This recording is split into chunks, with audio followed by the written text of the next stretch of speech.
ఉత్తరప్రదేశ్లోని ప్రయాగ్రాజ్లో జరుగుతున్న మహాకుంభమేళాలో కేంద్ర హోంమంత్రి అమిత్ షా పాల్గొన్నారు.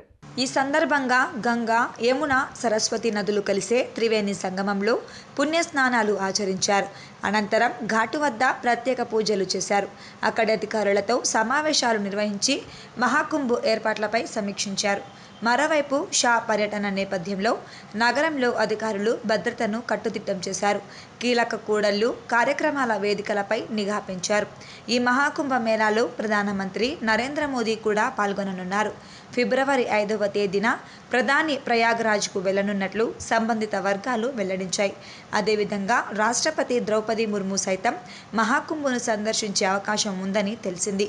ఫిబ్రవరి 10వ తేదీన రాష్ట్రపతి ముర్ము మహాకుంభ మేళాకు వెళ్లనున్నట్లు సమాచారం. ఫిబ్రవరి 1వ తేదీన ఉపరాష్ట్రపతి జగదీప్ ధన్కర్ సైతం ప్రయాగరాజ్ వెళ్లనున్నారు.